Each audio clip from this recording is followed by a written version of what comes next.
আসসালামু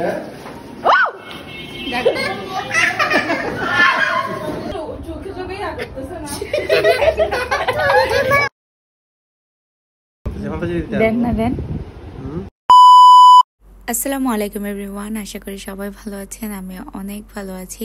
পাকিস্তানি ড্রামা দেখতে দেখতে আমি দীপুর জন্য ওয়েট করতেছিলাম, কারণ দীপু গিয়েছে গরু আনতে। তখন বাজে অলমোস্ট রাত 3টা, আর আমি হালকা একটু ঘুমিয়ে গেছিলাম। তারপর উঠে আমি তাহাজ্জুদ পড়লাম অ্যান্ড সেহরি করে আমি দেখলাম যে ওরা গরু নিয়ে চলে আসছে। ওই দিন ছিল আরাফার দিন, তাই আমরা রোজা রাখছিলাম। আর সকালে উঠেই দেখি যে খালি বাসার সামনে, কারণ গরু রাখা হয়েছে আমাদের সামনের মাঠে, যেখানে আরো অনেক গরু আছে, তাই সব একসাথে রাখা হয়েছে। দীপুকে লাঞ্চে একটা রাইস বোল দিলাম, তারপর আমরা ইফতার করলাম। রোজা ছিল আমি আর আমার শাশুড়ি, আর কেউ রাখে নাই ছেলেরা। তারপর আমি ইফতারের পর রেডি হয়ে বের হচ্ছিলাম, আর যাচ্ছি আমার আম্মুর গরু দেখতে।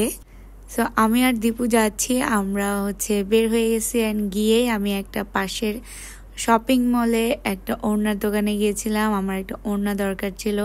তারপর আমি তাজের জন্য আমরা কিছু চকলেটস নিলাম। আর আমাদের গরুগুলা রাখা হয়েছে আমার দাদার বাড়ি। এই বাড়িটা আমাদের নতুন করা, মানে আমার দাদার বাড়িতে, আর আমরা থাকি অন্য জায়গায়। সো এখানেই 2 বছর, গত বছর এবং এই বছর আম্মুরা কোরবান করতেছে, তাই সবাই এখানে চলে আসছে ভ্যাকেশনে। আর এই গরুটাকে অনেক চেষ্টা করতেছে উঠানোর, কিন্তু উঠতেছেই না। তারপর আমি তাজওয়ারকে বললাম যে এটা ওর মতো লেজি। তাজওয়ার এমনি সাহস দেখায়, কিন্তু ও সব থেকে বড় ভীতু। ও গরুকে একবারও টাচ করে না, তাই ভাই ওকে ধরাই দিচ্ছিল আর ও কান্না করতেছে।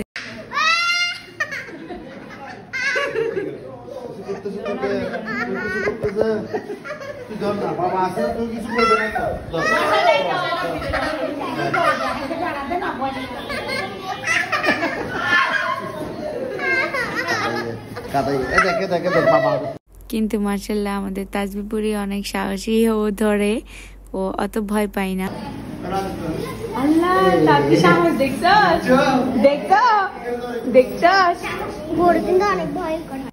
তারপর আর না পেরে দীপু এটাকেও দাঁড়াই করাই ফেললো দেখার জন্য যে এটা কত বড়।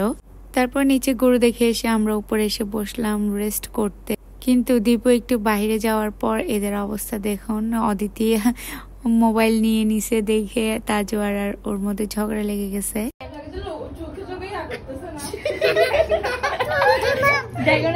তারপর আম্মু কি করলো, তাজওয়ারকে অদিতি থেকে মোবাইলটা নিয়ে দিয়ে দিল।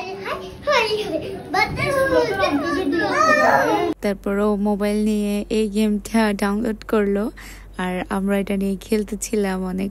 আমার সাথেও কিছুক্ষণ খেলছে, তারপর দীপুর সাথেও কিছুক্ষণ খেলছে।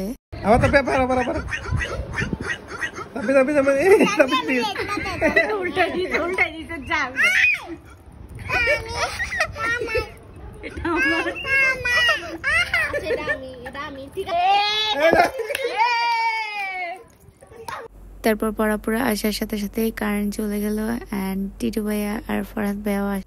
তারপর আমরা খুবই একটা মজার জিনিস খেয়েছিলাম, এটা নাকি সাতকানি আর ফেমাস মোচা ভাত। সব ভাত মিক্স করে, ভাত মাংস সবকিছু মিক্স করে দেয়, এন্ড আমরা এটা খাচ্ছিলাম। অনেক মজা ছিল, মানে একটু বিরিয়ানি ফ্লেভার।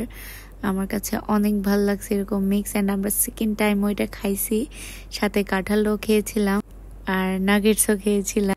তারপর এতগুলা খাওয়া দাওয়ার পর আমরা কিছুক্ষণ আড্ডাবাজি করলাম ফ্যামিলি সবাই বসে। অ্যান্ড আম্মু ডিনার করা ছাড়া আসতে দিচ্ছিল না, তাই আমরা বসে কিছু হালকা পাতলা ডিনার করলাম। ওইখানে আসলে সবকিছু অ্যাভেলেবেল নাই, তাই আমরা যা হাতের কাছে ছিল তা দিয়ে আম্মু আমাদেরকে খাইয়ে দিছে। অ্যান্ড তারপর আমরা ডেজার্টে খেয়েছিলাম আইসক্রিম। তারপর আমরা সবার কাছ থেকে বিদায় নিয়ে চলে আসছিলাম, অ্যান্ড তখন বাজে 12টা। অ্যান্ড আসার সময় খেয়াল করলাম যে পুরো বাসার অবস্থা কেমন। আসলে কোরবানি ঈদ, এটা বোঝা যায় এরকম এলোমেলো ময়লা। তারপর আমরা সবাইকে বাই বাই করে টাটা করে চলে আসলাম। তারপর আর কোনো কিছু রেকর্ড করে নাই। অ্যান্ড পরের দিন চাঁদ রাত ছিল, তো এখানে সন্ধ্যাবেলার দিকে রুটি বানানোর প্রিপারেশন স্টার্ট হয়েছে। আমাদের কিছু মানুষ আছে হেল্প করার জন্য। যারা রুটি বানাইছে আম্মু বানাইছে, অ্যান্ড আমার কাজ হচ্ছে রুটি ছেঁকে রাখা, যেটা সব থেকে খারাপ এবং কষ্টদায়ক। মানে গরমের মাঝে আমি কিন্তু অনেকগুলো সানস্ক্রিন লাগিয়ে তারপর হচ্ছে রুটি ছেঁকছি, অ্যান্ড আমি হচ্ছে প্রায় 3 ঘন্টা দাঁড়িয়ে আমি এগুলো করছি, আর অনেক গরম ছিল। তারপর এই কাজগুলো শেষ করে আমি একটু সময় পেলাম মেহেদি লাগানোর, কিন্তু কেউ ছিল না লাগিয়ে দিবে, তাই আমাকে আমার হাজবেন্ড লাগাই দিছে। সো মাশাআল্লাহ বলবেন সবাই। আমি ওর কাছ থেকে কখনো আশা করি নাই যে উনি আমাকে মেহেদি লাগাই দিবে, কিন্তু উনি রাজিও হয়ে গেছে অ্যান্ড খুব সুন্দর করে লাগিয়ে দিয়েছে। অনেক সুন্দর লাগছে আমার ডিজাইন। আমার কাছে তো পসিবল না আমার পক্ষে, অ্যান্ড উনি প্রথমবারে অনেক ভালো করছে। দেন আমি আর ডিনার করে নাই, দীপু ডিনার করছে। তারপর আমি একটা রেমেন খেলাম। So that is it for today guys. আল্লাহ হাফেজ অ্যান্ড ঈদ মোবারক সবাইকে।